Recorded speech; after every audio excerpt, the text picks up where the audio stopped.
Halo Kidalers, balik lagi di channel Hobi Kidal. Di video kali ini aku telat rekam ya, tapi cuma satu poin kok yang terlewat di depan tadi. Jadi di sini aku nggak ikut main ya. Kebetulan kita kedatangan Matthew. Matthew ini udah lama nggak datang ke sini. Soalnya dia itu pindah olahraga dari badminton menjadi futsal. Nah, menurut penelitian ya, orang anak-anak yang waktu mudanya itu olahraganya nggak cuma satu.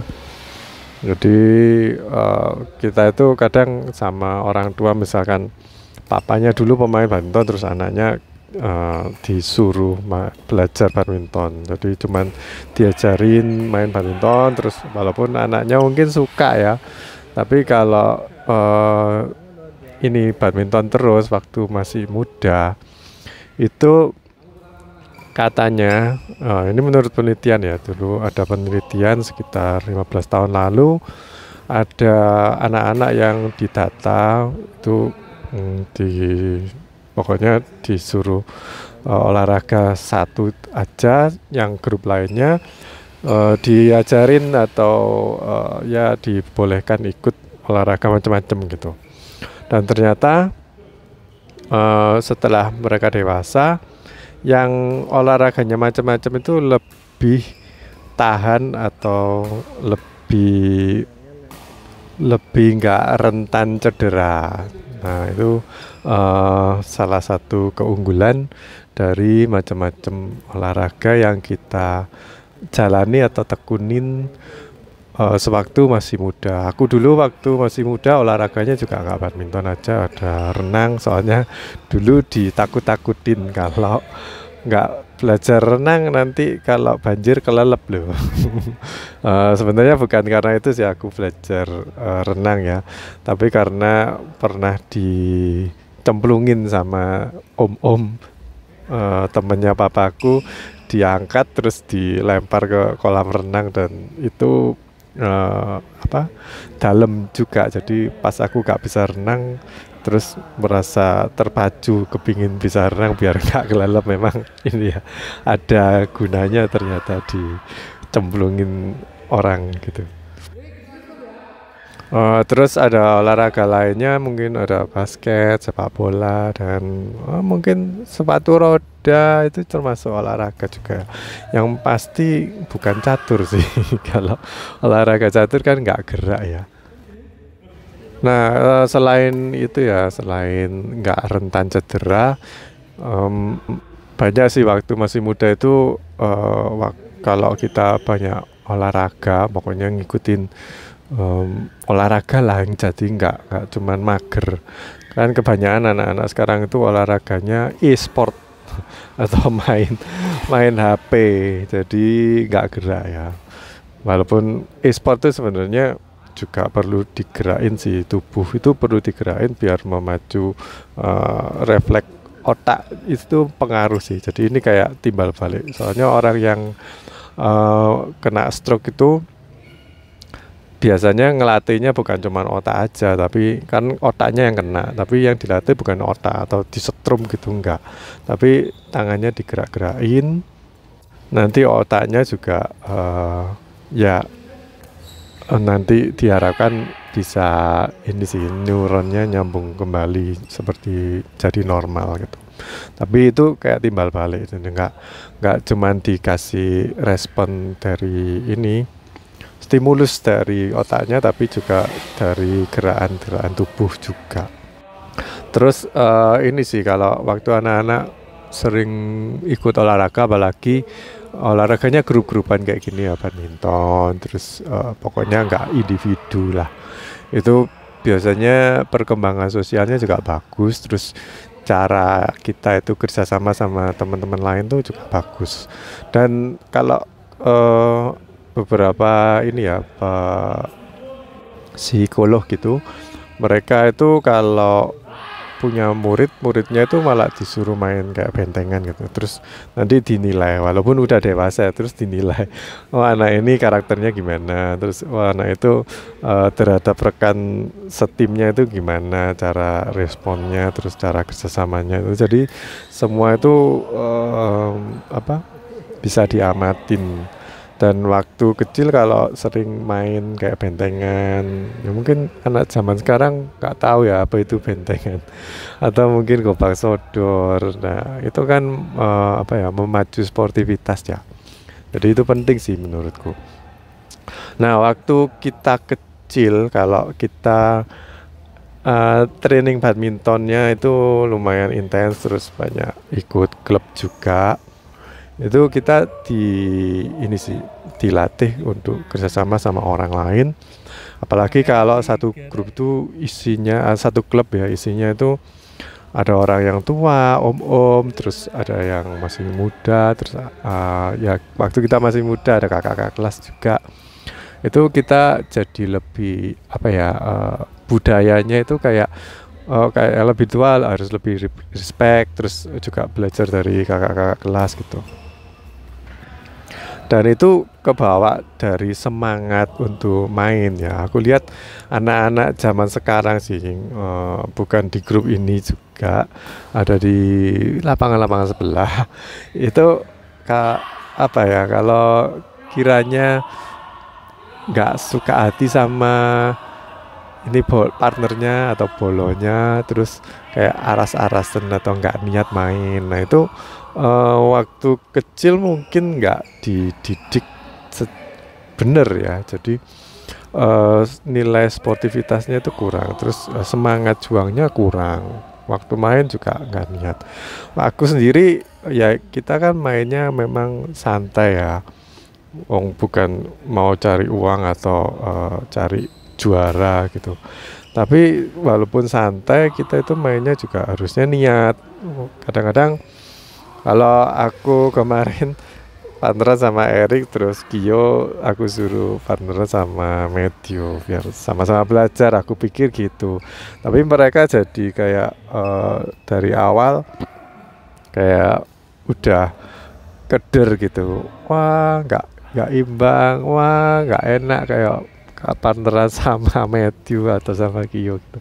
Jadi dari awal punya mindset yang salah. Terus ini mainnya jadi rusak. Nah kita juga, aku sama Erik kemarin juga ini sih nggak ngegas atau nggak terlalu niat-niat banget ya. Pokoknya asal bisa dikembalikan dengan baik dan kita juga nggak nanggung gitu.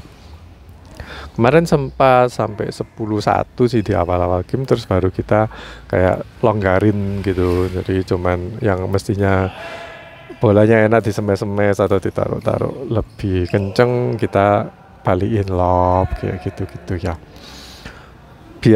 Maksudku biar mereka jadi semangat sih, tapi mereka udah bisa ngejar tapi nggak diterusin, nggak digas, atau paling nggak konsisten lah. Jadi akhirnya kalah juga. Oke, cukup mengenai hal itu ya. Di sini aku lihat Kio sama Matthew itu sebenarnya pernah belajar atau pernah les badminton sih. Kalau aku lihat dari gerak-gerik mereka ya, walaupun mungkin nggak terlalu ini sih, nggak terlalu levelnya nggak sampai tamat. Ya mungkin nggak ada tamatnya ya kalau les badminton. Tapi dasar-dasarnya udah ada. Dan aku lihat kalau Matthew sebenarnya backhand juga bagus, terus ini forehandnya juga bagus. Cuman kadang kalau nyemes ya kayak tadi itu nyemes datar, terus out. Terus kalau mau nempatin ke silang-silang gitu nggak tahu caranya atau apanya yang salah. Bolanya bisa sampai keluar lapangan atau bahkan sampai ke lapangan sebelah gitu. Yaitu beberapa hal yang mungkin bisa dicegah kalau kita lebih siap ya, kalau Matthew lebih siap. Nah kita lihat ya, karena gamenya lumayan panjang sampai rubber game juga. Jadi aku ingin kita semua belajar sih. Nah, kalau flick surf ya, misalkan ini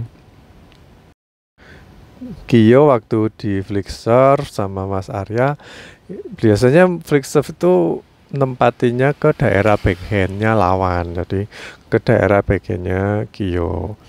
Tentu kenapa kok Gio nggak bisa mengambilnya pakai backhand ya. Terus kita lihat di sini Erik. Erik juga di flick, tapi dia ngambilnya pakai forehand. Nah, Erik ini aku lihat memang orangnya fleksibel ya. Jadi bisa ini sih, bisa ngambil pakai forehand. Harusnya Kyo juga bisa pakai forehand. Aku sendiri kalau di flick kebanyakan sekitar 95% tuh aku pakai forehand. Nah, ini mungkin semua orang udah tahu ya, kalau bolanya di lob itu harusnya misah kiri dan kanan. Mungkin Mas Arya karena di game pertama tadi kalah, jadi dia itu kepingin cekat-cekat di depan ya. Kalau menurutku sih gak apa-apa ke Mas Arya ini nyekat-nyekat di depan, tapi cekatnya itu jangan di depannya garis T. Kalau di depannya garis T itu reaksinya terlalu lambat, soalnya dari depan tuh bolanya kenceng.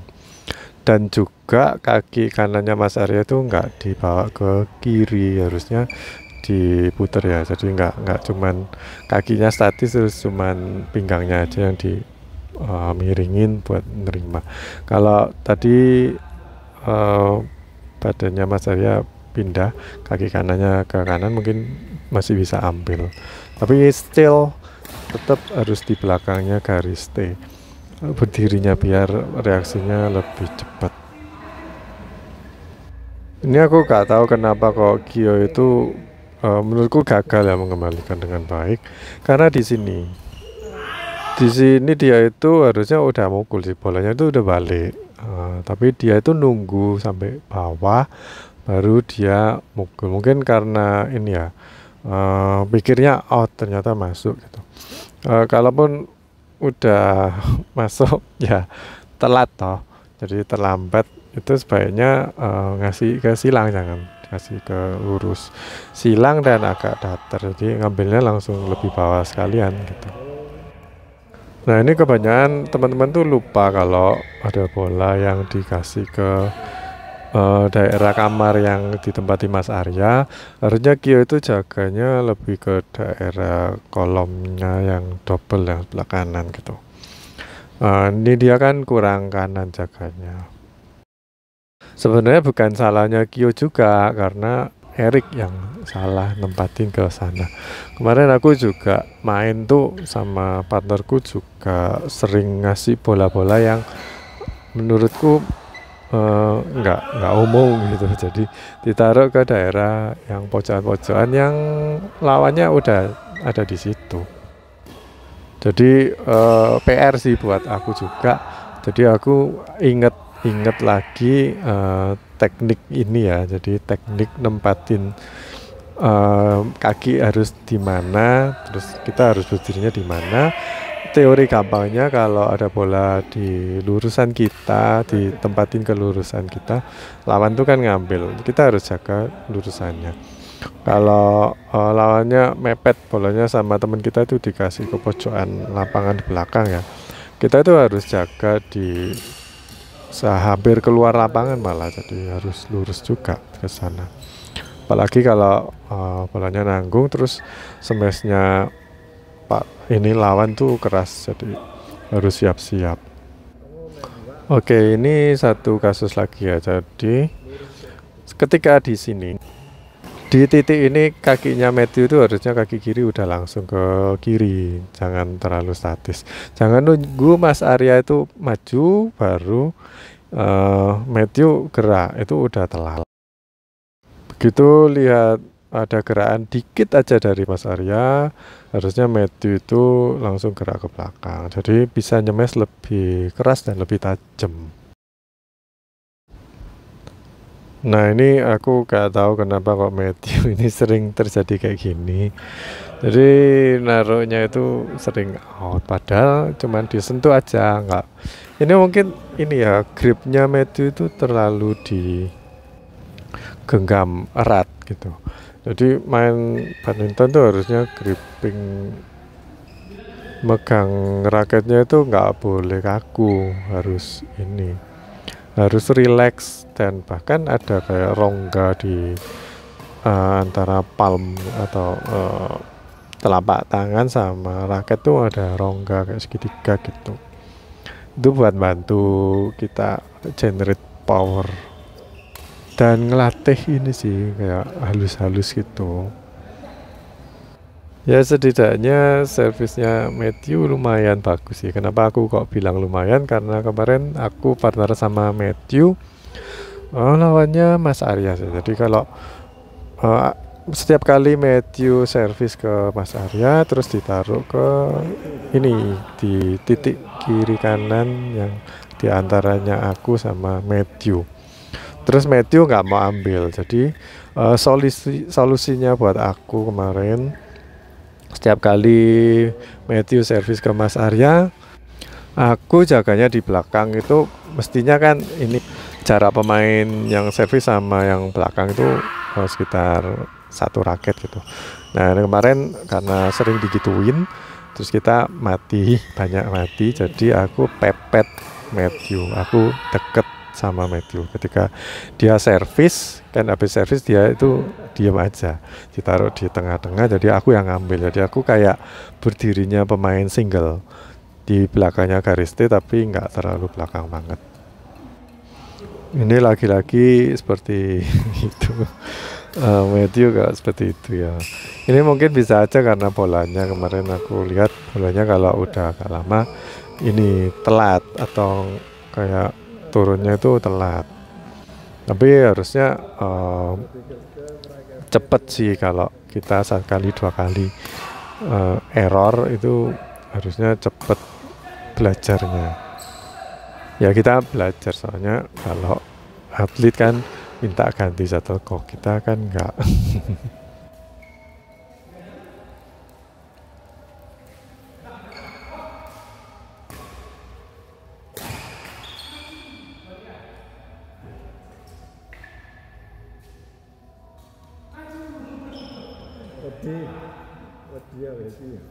Ini coba kalian amati kakinya Matthew waktu terima servis. Dia kaki kiri di depan, oke. Tapi mungkin belum terlalu siap ya, kakinya udah diservis sama Gio. Ini sebenarnya nggak apa-apa sih, cuman apa ya, Matthew ini terlalu bongkok dulu sebelum mukul. Jadi kalau lari dia kayak ini sih. Menurutku kalau lebih bagus lagi kita itu jemput bolanya lebih dini, bukan lebih cepat ya. Jadi cepat atau enggak itu kita bisa atur dari ayunan lengan, tapi lebih dini itu ngambilnya lebih atas gitu. Itu bisa ini sih, nambah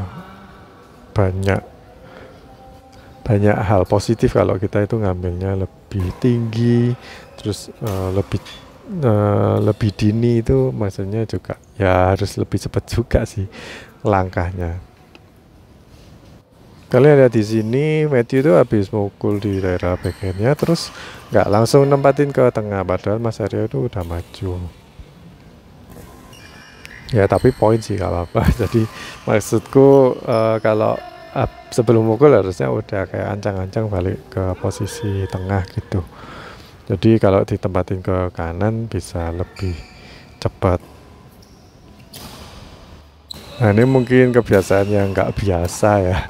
Jadi kalau Mas Arya itu ngelihat bolanya ditaruh di belakang, harusnya jangan naruh raket di belakang kepala. Aku juga nemui banyak teman-teman yang kayak gitu ya. Mungkin karena trauma dulu pernah di smash dari belakang kena kepala. Jadi raketnya ditaruh di situ. Nah seharusnya kan ditaruh di depan sih, soalnya lebih bahaya di depan. Nah ini lagi lo taruh di belakang kepala. Nanti reaksinya kurang cepat kalau ditaruh di belakang kepala kayak gitu. Lebih baik ditaruh di atasnya kepala.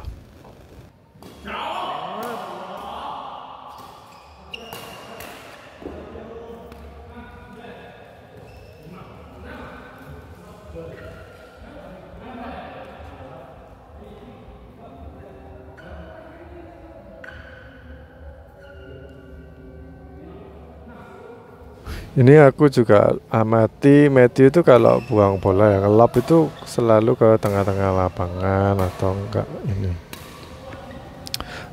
Jarang naruh ke pojokan-pojokan gitu. Ya ini kali ini aja, ini kebetulan aja sih ditaruh ke sana. Mungkin arahnya memang bagus ya, mau naruh ke sana. Cuman sering kali bola-bola dari Matthew ini sering out, keluar lapangan, keluar ke lebarnya ya. Mungkin kalau out itu sekitar 5 cm, itu 5-10 cm itu gak apa-apa kurang latihan. Tapi kalau sampai 1 meter 2 meter itu bukan kurang latihan, tapi salah mungkin pegang gripnya atau cara mukulnya salah gitu.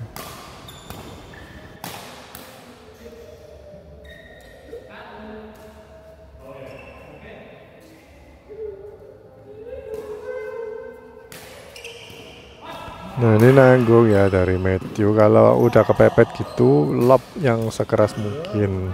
Terus ayunannya keras juga, ditambahin sama volley. Ngincer tingginya juga, jangan cuma ngelob ngincer panjangnya aja.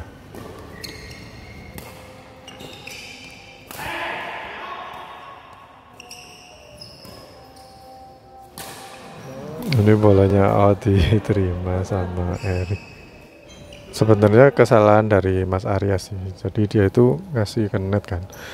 Tapi netnya tuh nggak tipis-tipis banget. Jadi sama Erik bisa ditaruh ke belakang ke daerah bagiannya Matthew. Jadi kesulitan untuk mengembalikan dengan baik. Di depan raketnya siap-siap diangkat, terus jangan bungkuk. Jadi lebih baik kakinya itu harus setengah jongkok. Terus badannya atau punggungnya tegak, jangan bungkuk.